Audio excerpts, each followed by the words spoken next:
திருப்புவனம் அருகே மடப்புரம் கோவில் காவலாளி அஜித்குமாரின் உடலில் சுமார் 50 வெளிப்புற காயங்களுடன் சிகரெட் சூடு வைக்கப்பட்டு சித்திரவதை செய்யப்பட்டிருப்பதாக உடற்கூறு ஆய்வறிக்கை தகவல் வெளியாகியுள்ளது.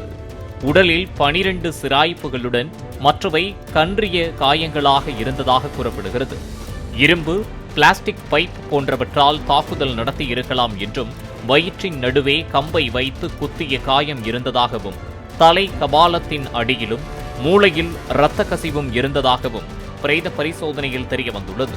சிகரெட் சூடு வைக்கப்பட்டு அஜித்குமார் பல மணி நேரம் திட்டமிட்டு சித்திரவதை செய்யப்பட்டிருக்கலாம் என்றும் ஆய்வறிக்கையில் கூறப்பட்டுள்ளதாக தகவல் வெளியாகியுள்ளது.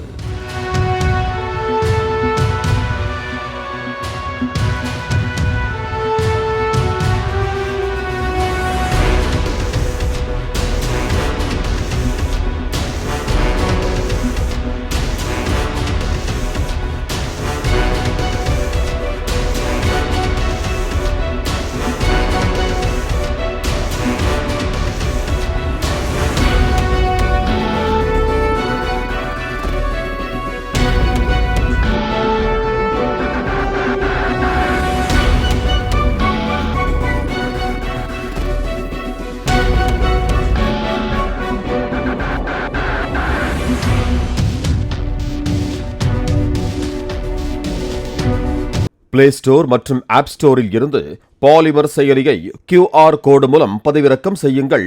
செய்திகளை உடனுக்குடன் பெறுங்கள்.